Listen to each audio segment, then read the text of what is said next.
My fiancée, 31F, and I, 33M, got engaged in October last year, and we have been in a relationship for 5 years now. Everything has been great, and I can honestly say that I've never met anyone who comes close to her. She's been the love of my life for sure. I've known her most of my life. We grew up on the same street just round the corner from each other. Her mom and dad still stay in the same house, and I still stay in the same house I grew up in, which my mom left to me when she passed away in 2014. We still don't officially live together yet, but for all intents and purposes, she lives here. Her parents and she are really close, though, and she still has her bedroom there and will occasionally spend the night there, but she's never away from here. Anyway, this morning, I decided to take a walk down to the shops to buy some things, and as I was about halfway there, I realized I had forgotten my face mask. Masks are mandatory here in shops since July 10th. So, I had to walk back and get mine. When I walked in the door to grab the mask from the kitchen table, I heard her speaking loudly to someone on the phone in the living room.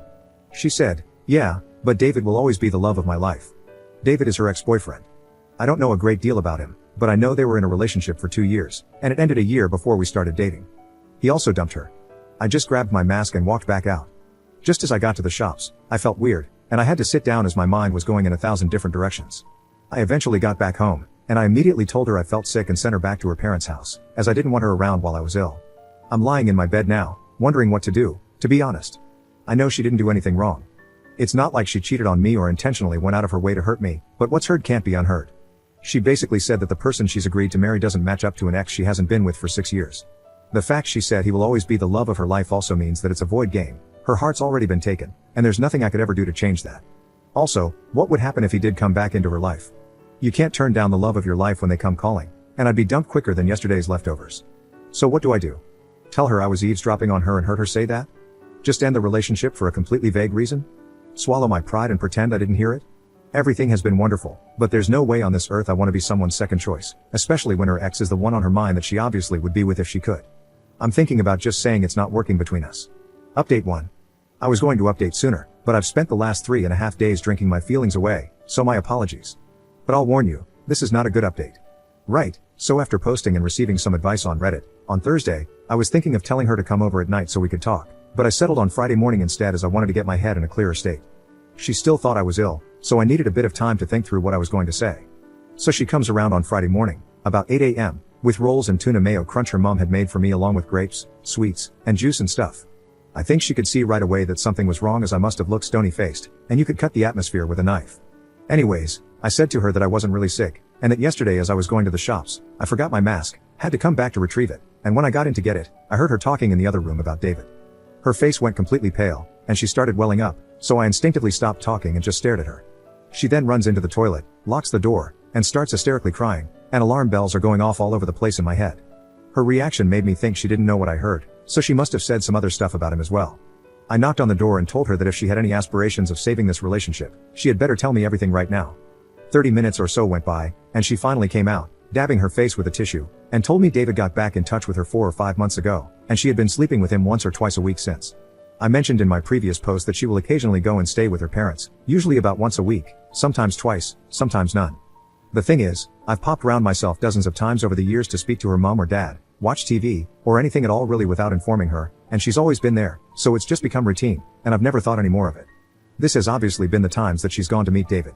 All I can think of is that the snippet of conversation I heard her having was her friend or something helping her choose between David and me. When I heard this, I lost it. I kicked her out, grabbed handfuls of her stuff, put it in bin bags, and threw it out the door into the front garden. She's still standing there, by the way. I then grabbed my garden hose and drenched the bags with it. I'm not proud of that, it was extremely petty, and in hindsight, I should never have done that. At this point, she ran round to her house, and about a minute later, her dad comes rampaging round, screaming. Her dad and I end up rolling around the front garden fighting, at about 9 a.m. in the morning no less. Police showed up, and half the street was out because of the commotion. Afterward, I blocked her on everything and went to my friend's house where 3 of us spent the weekend and Monday drinking. When I got back to the house this morning, I noticed she had been back in the house at some point. She had made the beds, done the washing, and ironed. I have no idea why she did this. As I'm writing this, she's tried to get in again. I haven't been able to change the locks yet, so I put the door chains on the front and back door, and I heard the chains clanging as she tried to get in. There's also a note that she's put through the door. I don't even want to read it right now.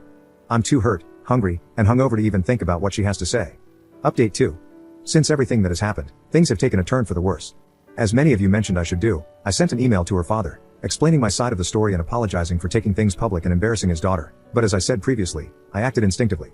I didn't apologize for fighting him as I was reacting to him coming at me. He basically told me to screw off and accused me of biting his ear for some reason. So that's what was stuck in my teeth. I joke, of course, if you don't laugh, you'll cry. About a week ago, I went outside to find my car keyed right down from the passenger side wing mirror round to the boot.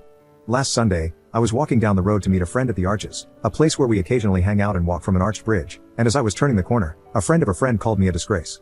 I asked how I am a disgrace, and she told me that I'm a disgrace for beating up my ex-fiancée. Let's just be clear here, I've never laid a finger on her in my life.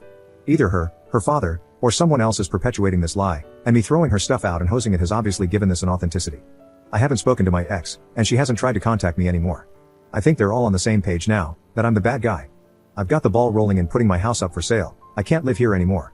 I wish I still had my mom to lean on, she would make things better. Sorry for the crappy update. Update 3.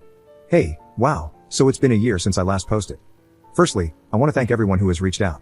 I've tried to reply to everyone, and hopefully, this update will help. I am still in my house, but I will be renting it out rather than selling it. I can't in good conscience give up something that was my mom's and has been in the family for generations. I have since spoken to the father, and I understand why the family circled the wagons, but to throw me under the bus so brutally was genuinely ridiculous. Collateral damage to me and my name is alright, apparently. I've only known them my entire life. All in all, I feel like I was in the midst of a crap storm that changed course. Still struggling, but feeling a lot better now that I've got an umbrella and a roadmap.